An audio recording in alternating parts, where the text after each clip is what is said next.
Monsieur Bourgault, il y a beaucoup de tablettes qui sont lancées, qui ont été lancées en fait depuis le début de l'année. Il y en a plusieurs qui visent le marché des professionnels.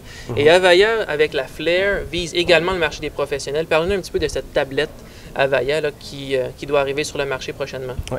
En fait, chez nous, la tablette Flare, on parle plus d'une expérience Flare, une expérience de collaboration qui éventuellement va être transportée sur différentes tablettes. Entre autres, elle est basée sur Android. Donc, facilement, un jour, on travaille déjà dessus, on va pouvoir la transporter sur une plateforme comme iPad, par exemple. OK, donc c'est vraiment une plateforme Avaya plutôt qu'une tablette Avaya. Exactement. On a la tablette aujourd'hui que nos clients peuvent acheter, c'est maintenant disponible. On a déjà des clients qui l'ont déployée dans leur laboratoire ou déployée chez des clients.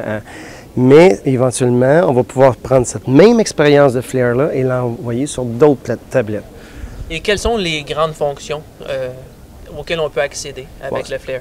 Surtout, ce que les gens apprécient beaucoup, c'est la convivialité, comment c'est facile, avec les doigts, par exemple, d'emmener des usagers, on parle de notre Spotlight là, sur la tablette, de faire des appels conférences de façon très, très rapide ou faire des appels vidéo. Donc, à droite, vous avez comme un Rolodex.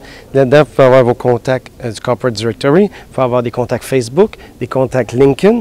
Donc, je peux prendre mes contacts, les envoyer au centre, comme on voit sur la vidéo. Puis de là, je peux avoir soit un appel conférence ou un appel vidéo. Ça, c'est certaines des fonctionnalités que j'ai sur la tablette. Et qui est le marché cible exactement pour cette tablette et cette plateforme-là? En fait, c'est un peu comme une solution de vidéo-téléprésence. Notre marché cible, c'est définitivement le marché des affaires. Les knowledge workers, ça peut être les hôpitaux aussi. Dernièrement, on a rencontré un hôpital qui nous disait qu'il a acheté 6000 iPads. Lorsqu'ils ont vu cette expérience-là, leurs yeux ouverts, on dit hey, « Seigneur, je pourrais maintenant avoir cette expérience-là pour mes infirmières, mes docteurs, et ainsi de suite. » Donc, knowledge worker, puis différents secteurs, le secteur financier, on a des intérêts des secteurs des médias en ce moment aussi. Et vous avez également une autre initiative chez Avaya, Web Alive, une salle de conférence virtuelle. Oui. Parlez-nous un petit peu justement de cette initiative-là qui est née un petit peu de l'acquisition de certains actifs de Nortel. Effectivement. Web Alive, c'est une plateforme qui avait été développée par Nortel. Puis lors de l'acquisition d'Avaya, on a pris le groupe de design, puis on a augmenté les capacités de Web Alive. Je peux en parler beaucoup avec Web Alive parce que je l'utilise à tous les lundis matins. Donc, tous les lundis matins, de 10h à 11h30, on a une conférence nationale, mon président, tous les vice-présidents et certains directeurs. On se retrouve dans un environnement virtuel, puis on a carrément nos appels conférences dans cet univers-là. C'est un univers pareil comme les gamers, en fait.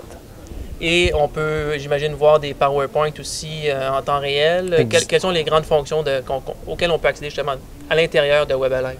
Oui, exactement. Je vais un peu expliquer comment ça se passe. Dans Web Alive, on est parachuté lorsqu'on ouvre l'application carrément dans un univers virtuel. Puis avec mon avatar qui se ressemble à moi, je peux marcher jusque dans une salle de conférence.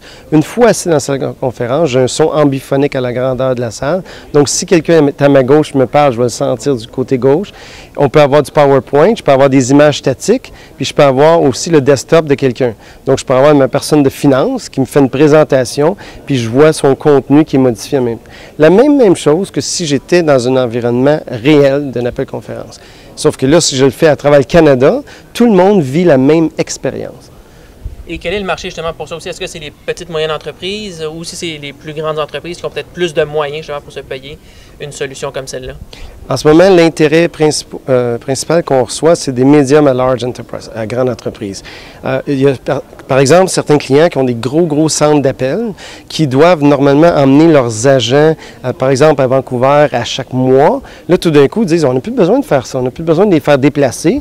On va utiliser Web Alive pour une couple d'heures pour faire de la formation, par exemple, à distance. Vous pouvez imaginer votre centre d'appel, si vous avez des agents en Inde ou en d'autres pays, je pourrais prendre la même plateforme puis faire ma formation.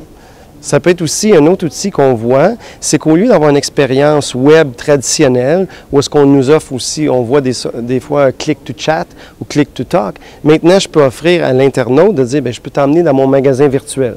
Donc on a beaucoup d'intérêt aussi du côté du monde du marché du détail. Merci beaucoup. Merci.